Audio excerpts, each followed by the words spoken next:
Good morning, everyone. It's 30th October 2018, and you're watching India's Biggest Comebacks, episode number 3.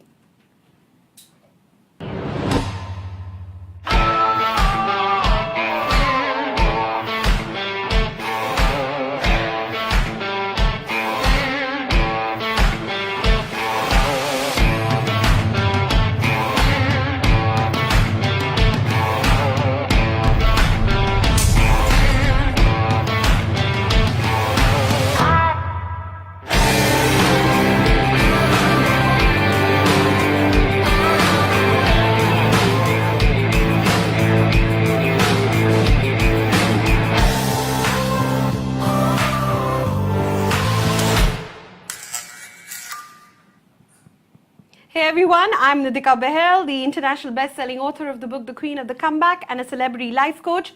And as you all know, we run these shows under the name India's Biggest Comebacks to bring to you stories where people have fought major adversities, major trying circumstances, and have made a comeback for their life. So they can be an inspiration to all of us watching these videos and inspire us into action and motivate us to have a much, much better life than where we are today. So today in the studio, it's a very, very proud moment for me to be able to interview this gentleman. He's a social activist for the LGBTQ community, as well as for women's rights, children's rights, animal rights, environment, and as well as child sexual abuse survivors. And let's welcome Harish Iyer. Hi, Nidhika. Welcome, Harish. Welcome to the show, and thank you so much for being here with us. You're welcome. Thank you. So, Harish, I would like to begin by asking you, what were you like as a child? I think I was just like any other child, quiet. I was a very docile child, like a very quiet and very... I was mama's boy, and I was the favorite of all the women in my in my household. And I was not a cranky child at all. I was somebody whom you could pick up and just walk away and show off to all your family members. But yeah, but my childhood has been challenging though. I mean, I was that was my real childhood when I was before 6.5 or something. Right. When I was 7, I was sexually abused. I was raped by a male member in my family, and who was like 3 times my age. And yeah, that's when the halt in my childhood happened. And I think that's when my life took a different turn altogether. Right, I understand that. So, you know, Harish, you've spoken about your sexual abuse multiple times. You know, initially, of course, I think it was started off by being in a closet at the Shatrughan Sinha store when you didn't really reveal your identity. And then next time with Smriti Irani when you actually came out in the open, followed by plenty of times with Barkha Dutt. Yes. And Satyamev Jayate, and then TEDx and Josh Talks and so on, right? Now it's been, I mean, you've shared your experience many times. So, you know, what I really want to ask you is what inspired you to come out in the open for the very first time? What was the real reason behind that? I think that I don't think of my past as a curse. Right. We all fall down, we all pick ourselves up, and we all get better with time. Right. And I personally feel that if you own your story, and understand that you've been through something, and do not try to run away from it, it's going to be your biggest advantage also. Right. So I have always tried to convert my adversities into opportunities. Awesome. when it came to my life, and many a times for survivors of child sexual abuse and prolonged child sexual abuse, what really happens is you tend to remember bits and pieces of what has happened to you. Right. You don't get, it's like parts of the jigsaw puzzle which appear in your mind, and when you every time you reveal your story, you speak about your story. I didn't speak about my story to save other people. I spoke about my story to complete that jigsaw puzzle in my head, because every time I spoke, I revealed something about my life to myself, and I suddenly realized that, hey, this also happened with me. Right. This also, and then you'd go back into the questioning phase and you'd start wondering, did this really happen? Did this happen this way? And then you'll have like a dozen sleepless nights, imagining what really could have happened, trying to complete the jigsaw puzzle. Right. And it's a lifelong thing. So it is, speaking is therapy. Right. Completing the jigsaw puzzle is therapy. Understanding your story and completing the story in your head is therapy. And owning your story is therapy. Is therapy at another level altogether. You know, when Absolutely. you can love and accept yourself fully, I think it's only a matter of time that the world will. And who cares Absolutely. even if they don't, right? At the end of the day, as long as you can. So tell me, you know, as a child, of course, you did not understand the meaning of sexual abuse, and you probably didn't even understand what was happening to you. How did you cope with that trauma at that age? I think children, when they go through child sexual abuse, children of all genders, I think they start living in two worlds: a world that they were sexually abused and the world that they weren't sexually abused. And children have this ability many a times to repress their memory. I mean, so what really happened with me was, when I was not getting sexually abused, I didn't remember that I was getting that I was abused Right. before. So that gave me some sort of thing of it was my defense mechanism also. The fact that I Right. couldn't remember Right. was became my defense mechanism. That became my coping mechanism. But my real challenge began when I started remembering these Right. things. When people started calling me names. When I didn't know that this was called Abuse. sexual abuse, or this was what was happening with me. I didn't remember what was happening with me after it had happened to me. So I think when I started remembering, and when I started developing the language for it, and actually saying that, hey, this could be sexual abuse, what's happening with me was wrong, that's when it got a little challenging also. Right. Because I think that children in general, sometimes the fact that your mind is not clouded with these words like Right. abuse and all these things, somewhere leaves you vulnerable, but also leaves you less complex. Right. Right.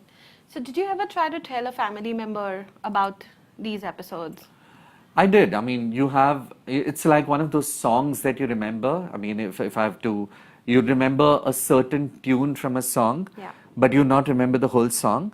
And then you'd be scratching your brain all through day, trying to remember the whole song. Right. And that's what happens with many survivors of child sex abuse. So one of these moments, and sometimes you'll remember the whole song and you'll tell someone the whole song, and then you'll Right. forget about it. Right. Similar to that, there were these one or two moments when I did try. Once I told one of my friends in Yeah. school, and he said, "Hota hai, this happens." I mean, he was also my age. He was just 10 years of Right. age, so I Right. don't expect him to understand Correct. either. Correct. Then once I told my mother that, "Mom, I think my uncle touches me here and there, and I don't like it." Right. My mother didn't know that male children get sexually abused also. My God. Yeah. And my mother was like, "Okay, don't go close to your uncle." Once I told my mother, this was after I was gang raped, I told my mother that I'm bleeding from my anus. And my mother again said that तुम बहुत सारे mangoes खाते हो, Yeah. eating too many mangoes. The fact that male children get sexually abused is not something that was known at all. So now we have references. Right. I mean, sometimes my story serves as a reference. But when I was growing up, I didn't have any reference. I didn't have any face. I didn't have any name, any member other than females whose name I could put over there and say that, hey, you know what, this person was faced with this enormous challenge, and this person has come out victorious. So because of lack of examples, you tend to get embroiled in the same vicious circle of blaming yourself, and you keep wondering what's happening with you because you don't have anyone to help you decipher. Absolutely. So, you know, is it true that almost 53% of the cases of child sexual abuse are male kids? Yes, I think that in this case especially, the victims of patriarchy are men themselves, are boys themselves, are males themselves. Right. You know, so many a times there's this pressure on male children to go out and protect all the time. Right. I want boys and men to be in touch with their vulnerability. I want boys and men to be in touch with the fact that they could be broken. I don't want them to be strong. I want them to be in touch with their weakness, emotions, with yeah. their emotions, and I want to tell them that it's okay. It's okay to fall. It's okay to not be the protector, but to be protected. So I think these all are things that we need to inculcate in our children, Absolutely. and that because any child can get sexually abused, and children are vulnerable. Absolutely. And I think sometimes, we have this belief that we have these sayings like boys don't cry, or, That's that utter Bollywood rubbish. dialogues like Mard ko dard nahi hota, and those kind of things. And, when you see a man getting vulnerable, he's so uncomfortable in his own skin that how can I, being a man, feel this way? And sometimes, even when I get clients, I'm like, dude, it's okay. You have emotions too. You're a human being. But I think the biggest challenge is that lack of awareness. And where do you think the sex education needs to begin, even for the parents and as well as for the children? So at least, if they're dealing with something, they can come out and explain in the right words. I think the moment the child points out and asks what is the name of this body part, don't give it any fancy name. Yeah. An eye is an eye, a nose is a nose, a penis is a penis, a vagina is a vagina. There's nothing to feel ashamed about it. That the dirt is in your mind when you're explaining to your child. 100%.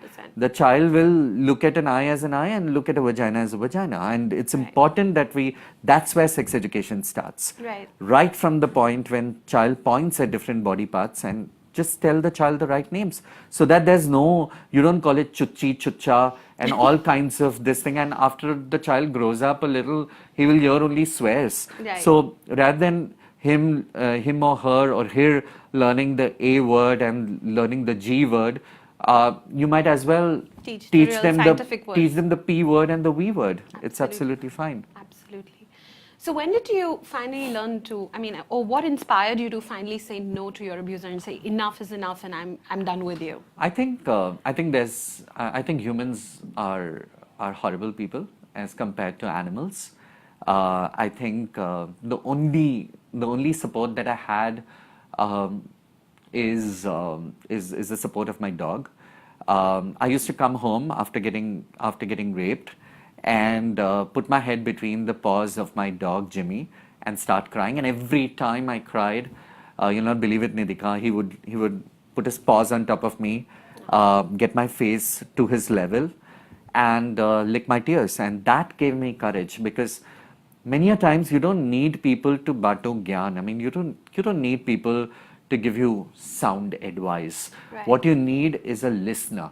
And the best listener that anyone can get is an animal. And whether you have a dog or you have a cat, I think whatever pet you have, they are the best listeners on planet Earth. Even better listeners than your parents or your partners or your lovers. 100%. You say that and I get goosebumps because I've had my own close encounters with dogs, and they can be wonderful friends. And they pick up emotions way faster than Absolutely. a human being can, because they're so present with you. Yeah. When they're with you, they're with you. They're Yeah. not somewhere else in their head. So that really adds value.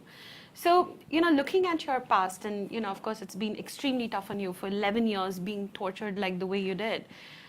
When you look at it today, what do you feel about it? Or what's your mindset about the whole the whole episode? I think that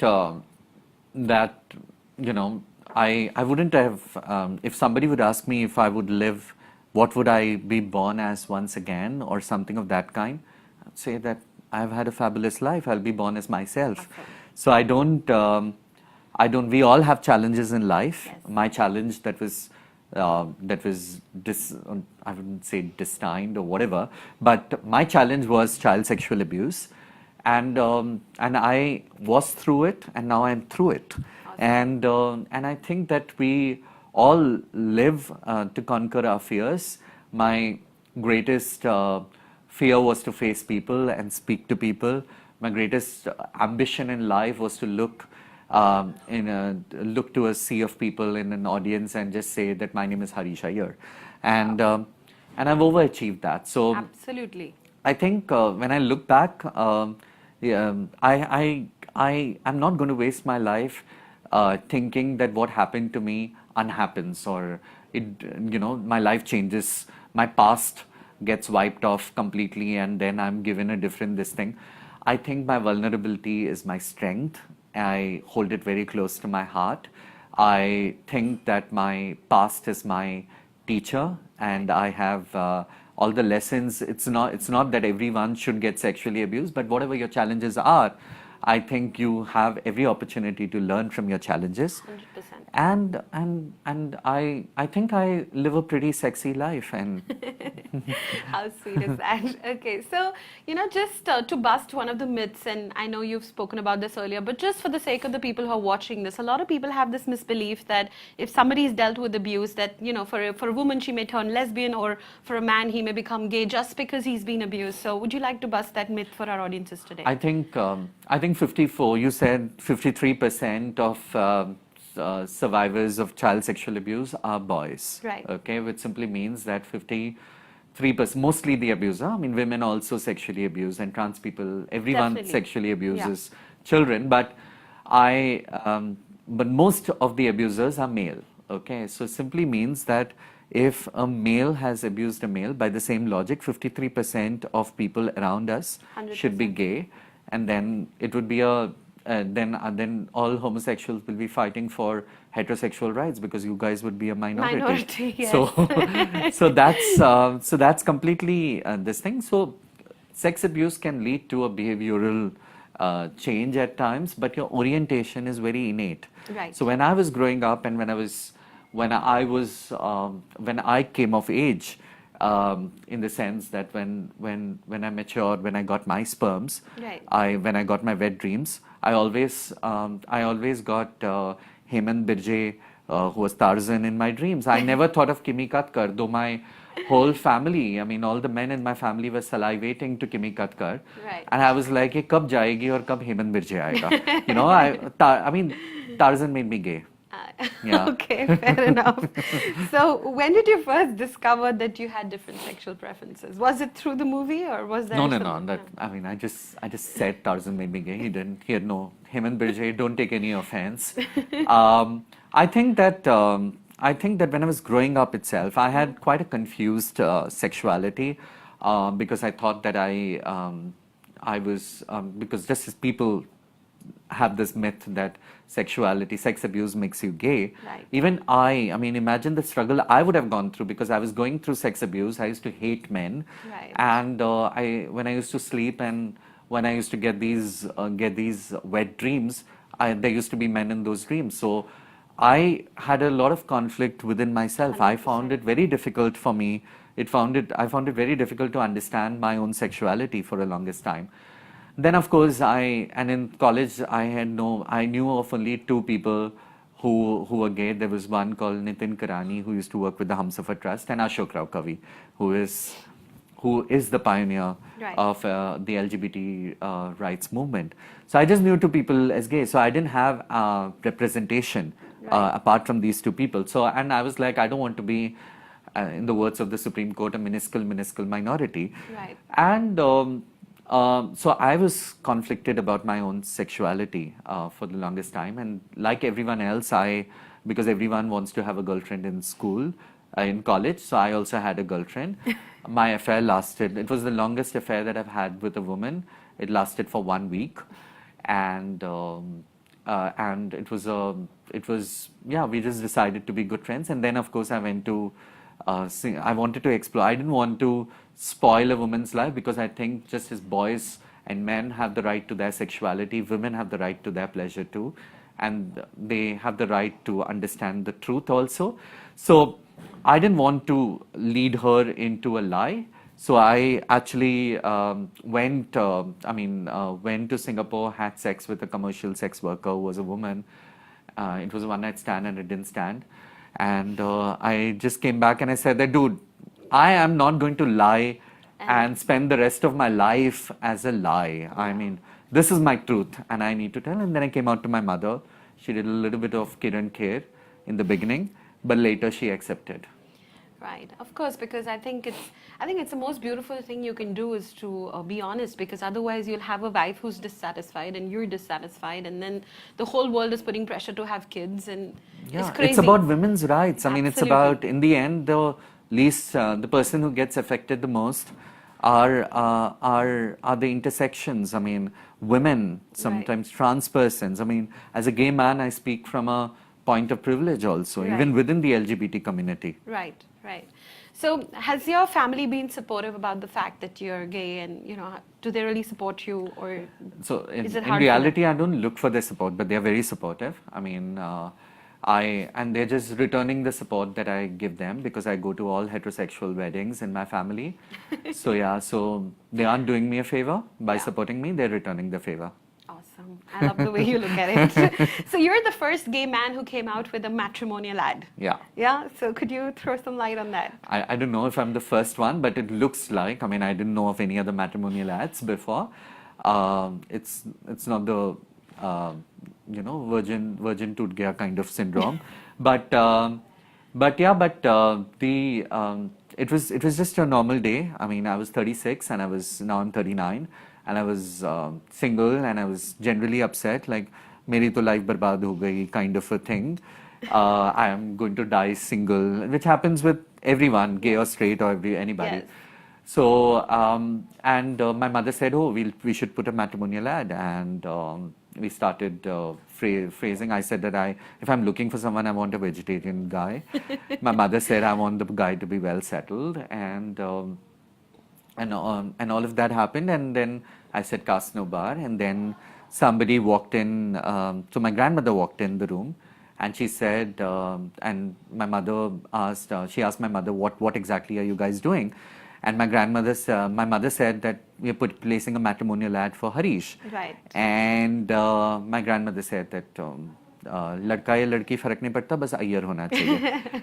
So it was, so that's when the Iyer preferred came, and that became a huge controversy as well, and saying that you're casteist, you're racist, and all of that. But I do recognize that that I speak from, if I've not lived the life of somebody who is belonging to a community which is marginalized, I have no right to crack a joke on them. Right. Though for me it was a joke, and it was this was the context. Probably you didn't mean it that way. I didn't mean it that way. I think what's funny is that grandmom is willing to accept a grandson who is gay, but she still cannot accept so a son-in-law who is not an Iyer, right? So I think that's the whole thing. I mean, just because we are LGBT doesn't make us, and that's the point that I wanted to make also, that just because we are LGBT doesn't make us less of casteist, less of racist, less of misogynist, because we have all the fallacies of everyone else, not something that we should be proud of. Correct. But we are just normal and abnormal as everyone else. Absolutely. And that brought in that fact, but was I really referring to that, and should I have made that? Probably I could have been more sensitive.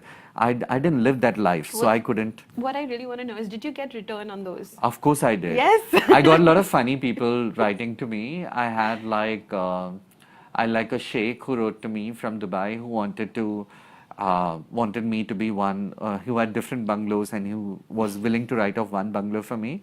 So I'd have been a big sheikh's Raquel, and I lost that opportunity. Sorry, sheikh, if you're watching this.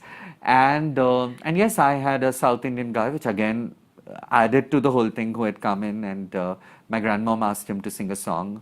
Really? Like it's Tambram song and all that. And that again made it to Facebook, and people read all that, and that kind of said ki he anyway said Iyer preferred, and now he got an Iyer, so it's like, oh, I know that he's definitely casteist. So yeah, so it was fun, but there was, because it was, I never expected it to become so revolutionary or anything of that kind, because so many papers, BuzzFeed, and there's so many papers who covered it also. Right.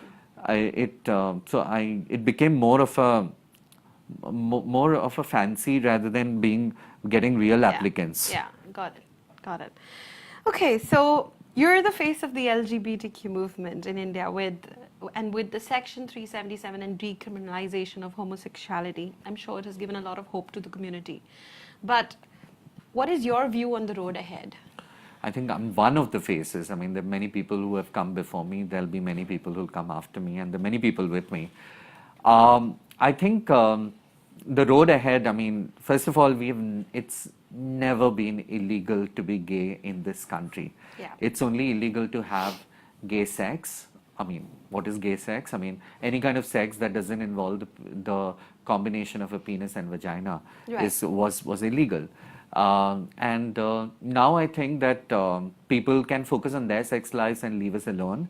So Yes. that's one good thing. So, but do use a condom, don't make more babies. We have enough of them. So, and in addition to that, from road ahead for the LGBT community, I think we are not going to settle until we get absolute equal rights. I mean, and equal rights is not charity. Yes. It is not, it is your obligation. You need to give us, we are equal citizens, and we deserve equal rights. I mean, we will not settle until we get the right to a family, spousal benefits at workplace, Absolutely. everything, anti-discrimination laws. We are not going to rest, and be rest assured about that. Awesome. So tell me something, like what do you feel like the role the government plays in, making it convenient for people from the LGBT community? What role can they play? I think the best role that the government has played is government can play is play no role. So just allow us to do whatever we want as long as we do it in private and do it with consent. But jokes apart, I think it's important that we get anti-discrimination laws. It's important that we do not that we get more diversity in politics, in life in general. I think we need to have more people joining in, and we need to have more trans representation, transgender representation. I will not transplain and speak about trans issues because I think trans people are best to speak about trans issues. For sure. But yeah, but they are our brothers and sisters and cousins, and they deserve equal rights. We deserve equal rights. In fact, there's no us and them. There's only we, and we all deserve equal rights to love, to make love, and to jobs and to everything. Awesome. So, what do you think the role of a workplace? I'm sure when you went out with your story and you have a career, right? Like a very successful career. So, what role did the workplace people play in the whole thing? Like, did they support you, or did they get uncomfortable first, or what was the journey like? I think my resume itself. I mean, my resume has a mention which says that candidate available only for an equal opportunities employer. So forget you employing you rejecting me. I reject you if you're not a fair place to work. I'm fortunate. I work with Neo-Niche Integrated Marketing Solutions, and they are a space, an equal opportunity space. So I don't get any special benefits, but I get equal benefits and equal rights. And I think it's more important that your workplace becomes an equal space. 100%. So we're speaking from Facebook, which is an equal space to work. And it's important that we take lessons from Facebook, Neo-Niche, Godrej, and all these companies, because you will be the most productive if you don't have to hide anything of yourself. Absolutely. So that's the basic principle. So you don't need to be an equal space to work because it's good for diversity and you want to do social service. You need to be an equal space to work because it benefits, it adds zeros to your company, because you'll have more people coming out and working more productively. And I think it all trickles down from the top. I think our bosses, our CEOs of companies need to take notice of this fact that it's not a policy decision alone to have an equal charter. It is an economic decision. It's a business decision to have an equal charter. Absolutely. And I think if we have such a large population in a country that's been affected, and if we do not give them an environment where they can come out and perform, in some sense we are asking them to stay where they were many years ago. We're not giving them an opportunity to come out and make a comeback to begin with. And it's a huge impact, considering that we are such a young country. It's a huge impact on our GDP as well, not using our resources well. And I think one of the most interesting things which I believe is that people from the LGBT community are really creative. So I feel they bring something new to the table. You know, there's a lot of freshness in the ideas. They think differently, and it can add a lot of value to an organization. Would you agree with that? I think many a times when you're kind of oppressed, any oppressed community thinks about creative ways of expressing themselves. It's not just true with the LGBT community. It's with any oppressed community, and LGBT is just a part of the subsect of communities which are not the majoritarian communities. You know, Right. so. I think that I mean, funnily, I would say that we didn't spend all the time in the closet doing nothing, so that's why we are creative. Right. But truly speaking, we are there in every profession. We are there. I know of finance managers who are gay, bank people who are gay. I know of bank people in BFSI who are trans. So we are there in every profession, you know. So I know of peons and rickshaw drivers and watchmen and people of all social strata. You'll find LGBT people everywhere. Creative people, because it gives us an expression and it gives us the exposure. We are able to come out and express ourselves. So we assume that that's the only thing, which is true to an extent, that we express ourselves more creatively. Right. But that's not the only truth. I know of. I mean, I don't understand head or tails about finance, and I know of many boring gay bankers Okay. and Fair. journalists and so many other professions which are not fancy professions. Fair enough. So tell me, Harish, like you fight for a lot of rights, like women's, animals, environment. What inspires you to do so much of activism? I think your life is your own inspiration. I think if there's one thing that inspires me the most, it's me myself. My inspiration is in my mirror, you know, and I think that our past is the best teacher, and that inspires Right. you the most. And I think the only way to to heal a broken heart is to bend and pick another one up. Right. And since I have been through the dark hole and I know the way out, it Right. becomes I personally feel it's my moral responsibility to go put my hand back in the black hole and pull other people up. Out. And many a times I don't need to do anything. You don't need a degree to be a good human being. You just need patience, Right. and belief that things would be better, to just listen to people. So I listen to a lot of people. Children, I mean, people say that there is no hierarchy of causes. I think it's absolutely rubbish. I think there is a hierarchy of causes. I place animal welfare I do very little for animal welfare. I feel guilty about it, but I think animals suffer Yes. the most than any human being could ever suffer.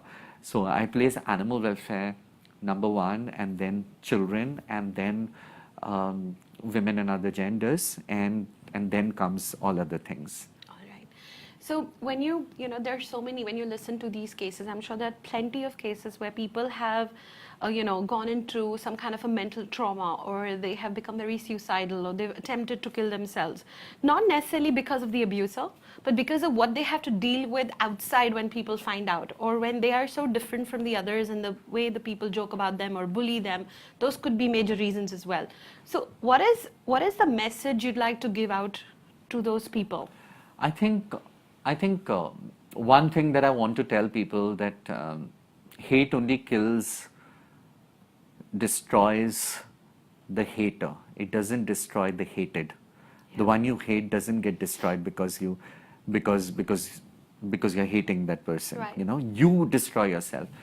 And my biggest strength is the fact that though I've been through bitter experiences, that bitterness has not seeped in me. That's amazing. And it's important that we believe in therapy. Yeah. That it's important that we understand that this all is mental health. Right. And it's important that we go to a counselor, and not just I'm not just speaking about survivors. I'm also speaking about offenders.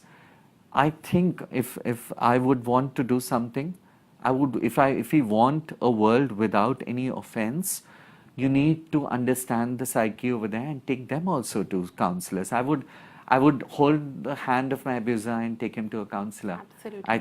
I think the only justice that we can do and we should focus on is reformation and not severity of any punishment. I think certainty of punishment and reformation is what our justice systems should. I am not going to spend the rest of my life waiting for my abusers to die and want them to be castrated, and that's not what I want. And that doesn't make me like very large-hearted or anything of that kind. I mean, I know that these adjectives get added to that, but I don't think I'm large-hearted.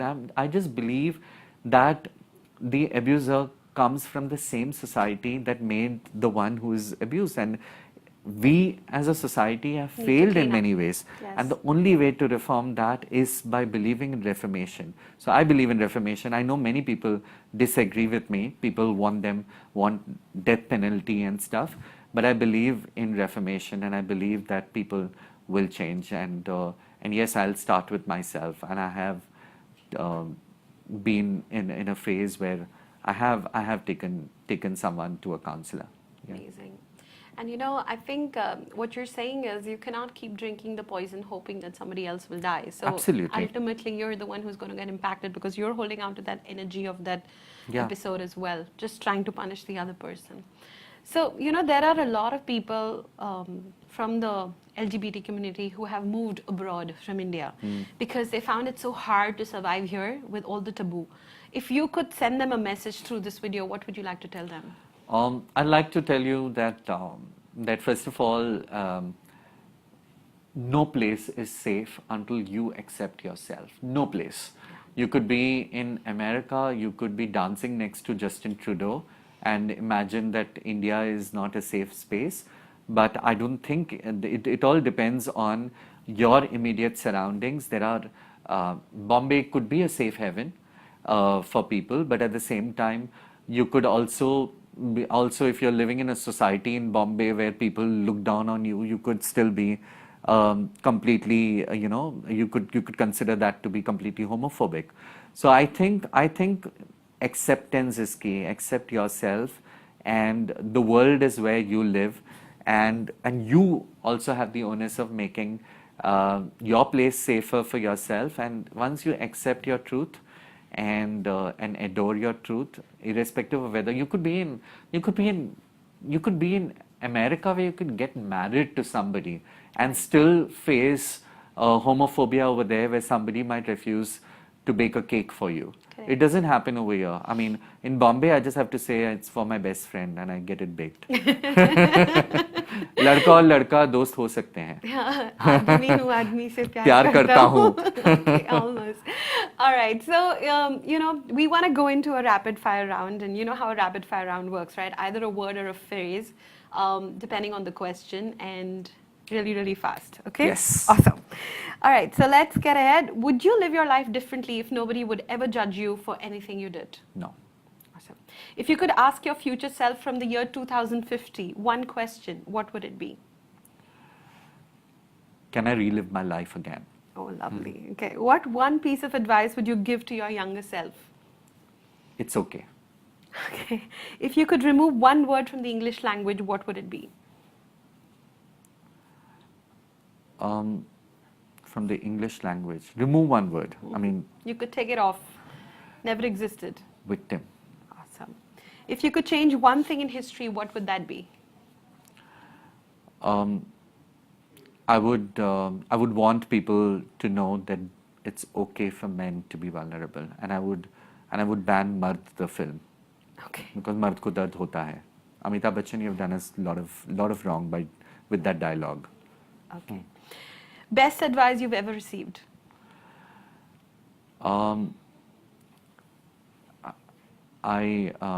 My mother once came and told me that that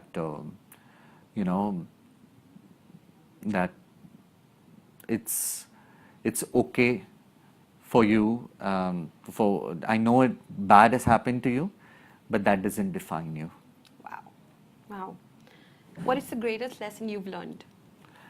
I think you just have yourself, and you don't need to look for help from elsewhere, because you are your own inspiration, you are your own life support, and the joy that you want lies within you yourself. You don't need to look elsewhere. Right. Do you think a person needs to first overcome serious setbacks to or challenges in life to be truly successful?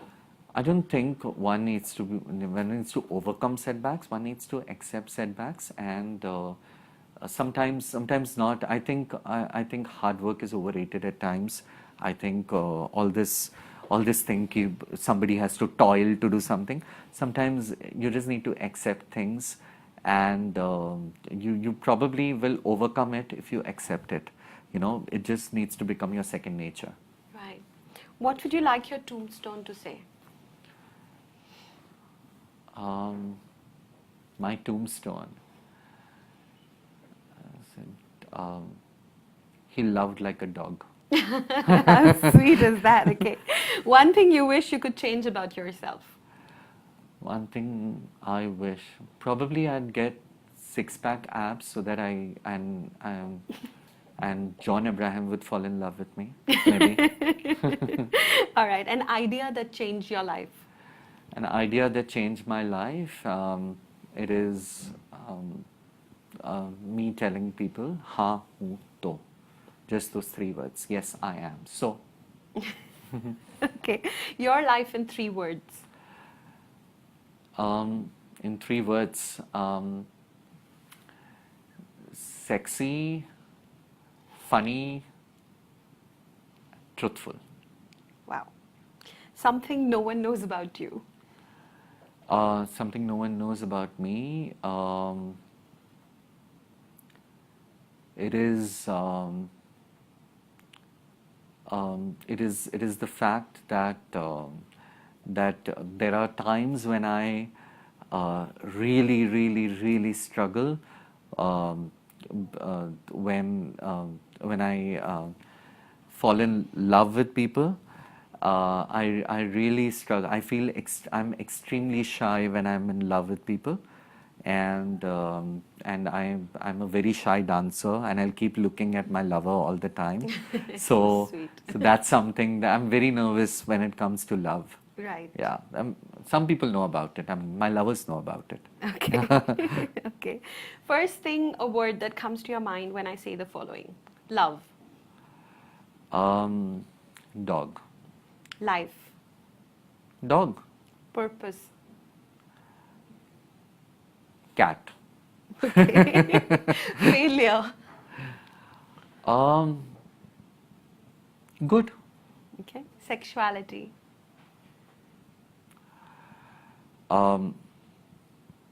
Innate. Section 377. Beep you. Okay. Hashtag me too. Hashtag me too. Awesome. Thank you so much. That was amazing. Okay, so we're going to take some questions from the audience now, and let's see what we have here in the comments. Thank you. Okay. So there's one message from my mom, actually. She says, today's episode will create required awareness. Thank you. So what's your mom's name? Subhagya Bahl. Subhagya Bahl. Thank you, Auntie. And she's 73, so I think, at her age... Auntie, I'm sure that you're hot at 73. Yes, she is. Yeah. Better than me, trust me. Okay, so do we have any questions? Says... Okay. We don't. It looks like people are working hard. So I'm going to... can I cheat a question here? Can we? Or do we want to see if there's any questions on Harish's page, then we could take those. Come on, guys, show us your questions so we can ask. This is your moment to ask Harish a couple of questions. Oh, there is. I wanted the story behind the matrimonial ad that your mother ran for you. So yeah, the story, I think he's already shared that. Huh. Okay, let's go to the next one. Do you think it is easier now than before for society to accept minorities based on genders? I think there will always be a struggle, and there will be a struggle. There is a struggle in In India, there is a struggle. Even in America, there's a struggle everywhere. I think it's getting better, and it will get better with time. We at least have representation now. We didn't have these representations before. You have many people who are LGBT who have come out. So I think things get better. Okay. Do we have more? Okay, we have like 2 laptops here, so we're getting confused which one is getting the questions. Does it have any question there? Okay, I'm going to get the other one to me as well.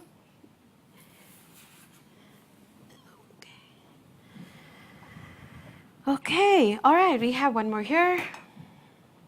What do you think is the future of India in terms of sensitive topics like the one you're a part of? I think India has been an open culture. It is. I completely blame the British for bringing in Section 377 and getting in conservative ideas. I think we need to get more Indian. We need to get more open in speaking about things, speaking about sexuality, speaking about gender, speaking about sex abuse, and yes, we need to stop using the word victim, because no one is a victim. We only, if you're, I mean, I'd rather, only if you have died because of something, I would refer to the term sometimes as victim, but otherwise we all are victors, we all are winners. Right. Okay. So I'm just seeing in case we have any more questions and we take them now, otherwise I'm going to request Harish to answer in the comment section later. 100%. Okay? Awesome. Lovely. So thank you, Harish, for being with us. But before I let you go, I have 2 last questions for you. Adults, eh?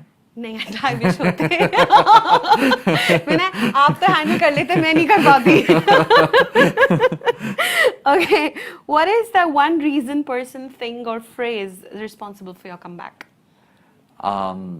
The one phrase is I'm enough for myself. Wow. Wow. Okay, and what's the comeback line that you keep playing in your head all the time that inspires you to keep on going? I think the one line that that one line that keeps playing in my head in repeat, this thing that this too will pass and it will get better. I mean, it always gets better. Awesome. So if there was this one last message you want to leave for anyone, or if there was anything else you wanted to say to the audience, parents, children who may be going through a similar episode, what would you like to say to them? And you can address them differently. That's fine too. I think now is the time for the Me Too movement, and it's important that we understand that we are all in this together. It's important to get our stories out and to speak, but more than speaking to the world, it's important that you speak to yourself. You accept what has happened to you and don't run away from, don't think of it as a bad dream that you'll never visit again. Accept it as a dream that happened, that as a reality that happened to you, but you're through it today. I mean, I think our presents are clouded by our past, but it should not be. Our past should be at the where it belongs, in the past, and we should accept that it's a part of the past and not drag it along our present every time. I think this is a tough time for all of us, because every time I understand that when these stories emerge, whether it's Tanushri Datta, whether it is whether it is Mahima, whether it's anybody for that matter, when these stories emerge, I know that it kindles that anger in you at times. I want you to give space to that anger. I want you to take some leave from work. I want, if there are employers watching this, please understand that mental health is as important as physical health, and it's important that if there is somebody going through trauma, you give them the space and you allow them to be who they are for a while till they recover. And I think accept your truths. I mean, don't run away from it. And please go and see yourself, see a therapist. Yes, good friends are good, but sometimes you need therapy. Thank you, Harish. It's been, I mean, honestly, I have to say that I wasn't sure where this conversation was going to go, but I think you made it so meaningful, especially for the people who are watching it, because they understand what role they play. irrespective of the fact they may not be an abused or an abuser, but they still have a role to play in the whole thing. And thank you so much for bringing that to surface. I think one thing that you can be for someone is what I try to be for everyone is be a dog. Just listen. Just listen. Just listen. You don't need to give your expert advice. Probably you have no expert advice to give. Probably you're not qualified to give expert advice, but listen. Listen like a dog. Be a dog. That's the best thing that you can do. Thank you so much, Harish. And thank you everyone for watching this episode. We'll be back soon with the episode 4 on India's biggest comebacks. Thank you. Thank you.